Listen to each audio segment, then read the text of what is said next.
नाज़रीन, इस वक्त मैं आपके लिए एक बड़ी ख़बर लेके आया हूँ। वो ये है कि पाकिस्तान ने एक लॉन्ग रेंज मिसाइल बनाया है, और वो है, उसको अगर आप साइलेंट किलर का नाम दें, और फिर वो बड़ा ही छुपा हुआ वॉरियर है, जंगजू है।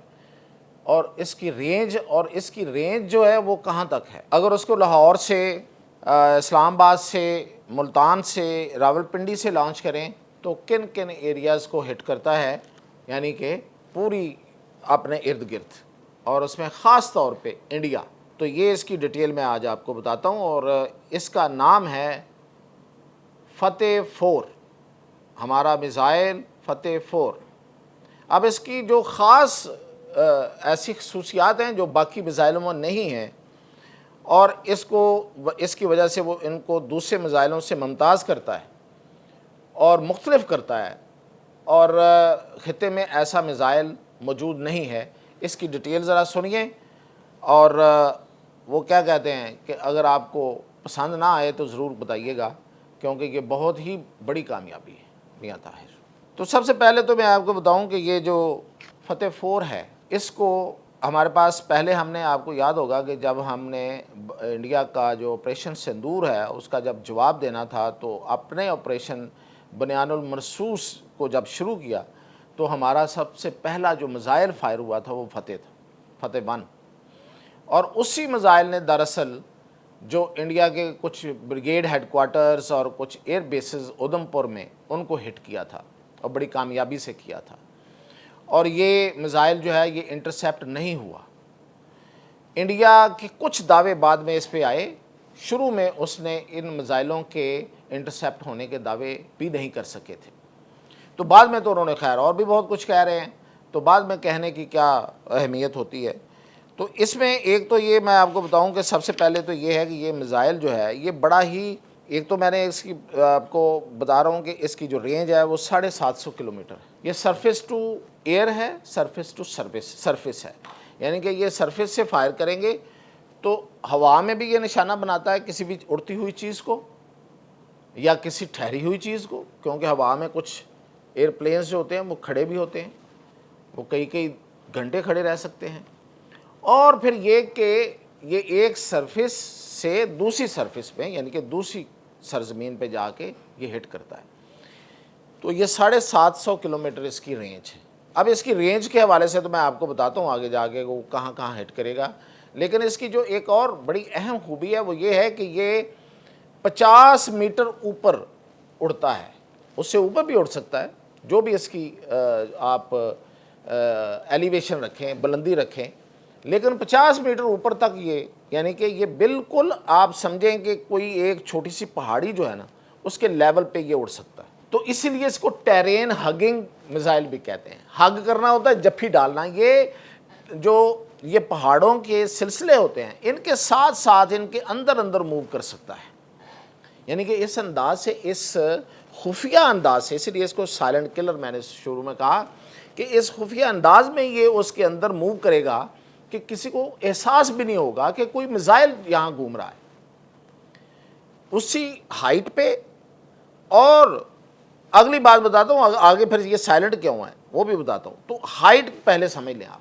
देखिए, आमतौर पे बैलिस्टिक मिसाइल जो है ना वो फायर होते हैं इस तरह से, फायर हुआ, उसने एक ट्राजेक्ट्री बनाई और जाके, यानी कि एक वो ऐसे एक जो उसका जो होता है रास्ता वो ऐसे होता है, ऐसे जाके फायर करता है। लेकिन ये जो है ये बिल्कुल ऐसे स्ट्रेट जा सकता है, ये ट्राजेक्ट्री नहीं बनाता। ये बहुत बड़ा फिनोमेना है, और ये इसकी वजह ये है कि इसमें जो सिस्टम लगे हैं वो बड़े ज़बरदस्त हैं। वो उनके नाम लेता हूँ, कुछ लोग जो हैं वो समझ जाएंगे, ज़ाहिर है, जो टेक्निकल लोग हैं। तो इसमें बीडू है, INS है, टेरकॉम है, और DSMAC है। ये सिस्टम्स हैं इनमें जो इसको बिल्कुल ऐसे स्ट्रेट रखते हैं, आराम से ये मूव करता रहता है। और फिर ये कि अब मैं आपको बताता हूँ कि ये साइलेंट क्यों है। ये सब सोनिक है। अब सब दावे करते हैं, जो भी मुल्क बनाता है, जी हमने सोनिक मिसाइल बना लिया, हमने सुपर सोनिक बना लिया। अब सुपर सोनिक का मतलब ये होता है कि मेरी आवाज़ जिस तरह आप तक पहुंच रही है, इससे भी ज़्यादा स्पीड में वो चीज़ जो है वो सफ़र कर रही है या वो मूव कर रहा है। तो जो सुपरसोनिक होता है, जितना सोनिक और सुपरसोनिक होगा, यानी वो असला आ रहा है ना, मेरी आवाज़ तो आपके साथ आवाज़ आ रही है आपको, फिर भी इर्द गिर्द के लोग सुन रहे होते हैं, उन तक भी पहुंच रही होती है। तो अगर कोई मिसाइल आ रहा होगा उस स्पीड पे, तो उसकी एक बूम होती है, बूम, एक उसकी गूंज होती है, और बाज़ औक़ात वो गूंज जो है वो ऐसे लग रही होती है कि पता नहीं क्या चल रहा है, और एकदम कान फाड़ने लगती है। और वो जो गूंज और वो जो बूम है वो मुतवज्जे कर लेती है। सबसे पहले तो आपको पता चल जाता है कि कोई चीज़ आ रही है। तो ये जो मिसाइल है ना, ये सब सोनिक है। ये देखें, इसमें कमाल ये है, यानी कि ये आवाज़ की स्पीड से बहुत कम 0.7 मैक इसको कहते हैं, उस पर ये मूव करता है। तो इसका मतलब ये हुआ कि जो उसकी जो वेव्स निकलती हैं, कि जब मिसाइल चलता है उसकी शॉक वेव्स होती हैं, यानी कि वो सख्त किस्म की एक लहरें पैदा करता है। वो लहरें जो हैं वो किसी चीज़ से टकराती हैं, यानी कि वो रडार से टकरा सकती हैं, तो वो बता सकता है, रडार बता देता है कि कोई चीज़ हमारी तरफ आ रही है। तो रडार के सेंस करने की एक तरीका ये भी होता है कि वो जो किसी चीज़ के मूव करने की, तेज़ी से अपने तरफ आने की जो वो वेव्स होती हैं, हवा में लहरें बनती हैं, उससे वो पकड़ता है। तो ये लहरें नहीं बनाता, सब सोनिक हो गया, नीचे हो गया, स्पीड कम हो गई। ये इसकी बड़ी खूबियाँ हैं। अच्छा, अब ये है कि एक और इसकी जो अहम खूबी है वो ये है कि ये जो इसके ऊपर आप पहाड़ों का या वो कोई भी मास्क चढ़ा दें ऊपर, कोई ऐसी यानी कि अगर ये कोटा के पहाड़ों में जा रहा है तो कोटा के पहाड़ों जैसी इस पे कलर कर दें, या वो इधर केपी के पहाड़ों में जा रहा है तो ये ज़रा ज़्यादा सरसब्ज़ हैं, उसकी उस पर कलर कर दें, तो पता ही नहीं चलता। पहाड़ों के अंदर फिर रहा होगा, उसी हाइट पे चल रहा होगा और किसी को पता ही नहीं चलेगा। लेकिन ताकतवर इतना है कि ये बहुत बड़ा एक जो एटॉमिक मवाद समेत जितना भी जो ब्लास्ट करने वाला है वो मवाद बड़े से बड़ा ले जा सकता है और बड़ी तबाही फैलाता है। और फिर ये कि ये 3D मैपिंग होती है इसमें, ये जब चल रहा होता है तो इसको 3D मैपिंग इसकी साथ साथ चल रही होती है, इसको पता चल रहा होता है कि मेरे ऊपर क्या है, नीचे क्या है, तो उसके मुताबिक ये अपनी पोजीशन भी चेंज कर सकता है। दो तरह की इसकी खसूसियात है। एक तो ये कि इसको पहले एक प्रोग्राम दे दें, आप इसमें फीड कर दें, आपने फ़लान जगह पे जाके हिट करना है, तो वो जाहिर है कि आपने जब वो प्रोग्राम दिया है तो उसका रूट भी तो आपने मुतय्यन कर दिया ना, तो वो उस रास्ते में जाके उसको हिट कर देगा।